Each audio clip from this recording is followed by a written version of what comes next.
choose to not be first. Do we do enough? Well, I never shut up about it. It must have been about 16, 17. We nicked their guilt rings. Right, the bouncer's guilt ring. This is no good for me. That's the reality. If you want the honest truth, and I see it every day.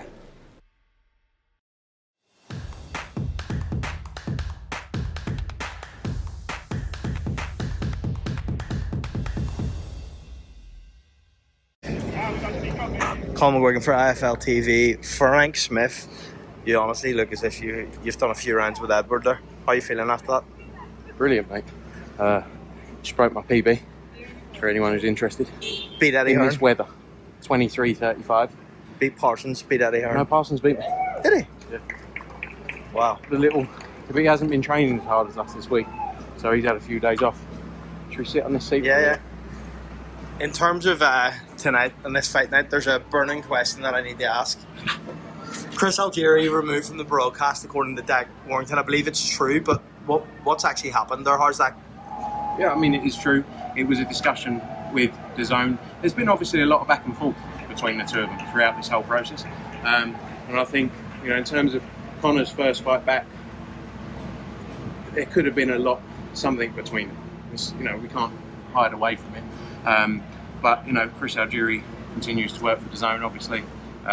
Nothing changes there, but it's a very high intensity and pressure sport we're in as it is, let alone bringing two people together who quite openly have had a number of words over time. So Eddie said this week there was going to be a massive fight announcement. He said it would happen at the beginning of this week. It hasn't happened yet. Are we still seeing that? Has anything changed? You're still seeing the fight. The announcement's just delayed a little bit, but the fight will be announced. Hopefully it'll start next week, it looks like. We seen you with Edgar Berlanga in a photo. Does that include him? Not Edgar Berlanga, no. Edgar Berlanga, we're working on plans now and discussing with his own. I think likely come back next year now. Is the Munguia fight a possibility? I think unlikely. In the next one, we need to find the right kind of fight that's going to keep building Edgar's profile for his next one. And that's what we're working through now, and that's what yesterday's meeting was about. Padraig McCrory, possible opponent? No. Look, unfortunately, I just don't think Padraig McCrory has got the profile and the background needed for that kind of fight. He's right, though. Yeah, but he was probably right for the first fight. We obviously ended up going with Jason Quigley. He's sort of in that same mix that we picked for the first fight, but now we need to make a step up. Give me a likely opponent for Berlanga. Obviously, we spoke about Munguia. If it's not likely to happen, who else out there? Gabe Rosado? No, not Gabe Rosado either. That's what we're working through now. I'm not the one. I don't like saying names because people then get attached to it, and then if it doesn't happen or something else happens, like, well, you said this. So, you might say I'm boring and not answering the questions, but at the same time, it's let's do the work behind the scenes and then give you something when we've got some news. There was also another matchroom business announcement that happened this week, and it's still coming. It's been rumoured it's an Asian market, possibly in Japan. I've seen on Twitter. Is there any truth in that? There's still work being done about what's next. We are looking at Asian markets currently, and we've got continued meetings in China, Malaysia, Japan. To deliver huge events. I'm flying out to Asia to do a couple of stops next week. So hopefully we'll get something over the line too. Last one from me. AJ Wilder. Conversations with Shelley Fingal continue. If it's not going to be Wilder, who's it going to be? Again, same as the Edgar Berlanga conversation, Colin.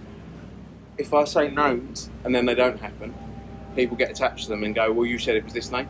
And everyone knows the kind of poor heavyweights that are out there for the guys to fight. He's fought a lot of the heavyweights already.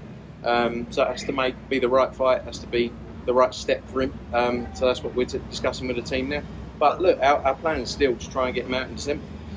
But I think the reason why I asked for names is because it's hard to match Anthony Joshua at the minute.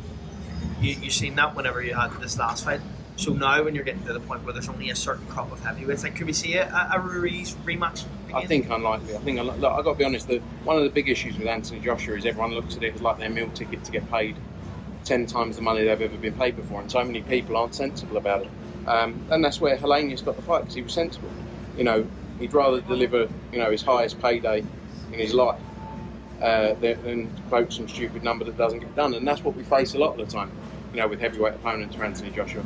Again, they deserve to get paid. He's a big commercial star, but people have to be sensible at the same time And you know that's one of the things that's why it's always hard when people say Andy Ruiz, for example. Try and go and do a deal with Andy Ruiz, like as in the right deal. I'm sure if you said I'll give you $15 million, he'd do it. But you get what I'm saying, like as in what's in, and you know some people sort of view their commercial value more than others. There's nothing wrong with that, but it just means fights don't get made. So that's why I say let's work out what can be done and then go from there. Joyce, Zhang, prediction, final one. Unfortunately, like again, British fighter, you always want to support them, but I just think it's going to be the same result until they Zhang. Frank Smith, thank you very much, mate. Sorry, I'm a bit out of breath. Choose to not be first. Do we do enough? Well, I never shut up about it. It must have been about 16, 17. We nicked their guilt rings. Right, the bouncer's guilt ring. This is no good for me. That's the reality. If you want the honest truth, and I see it every day,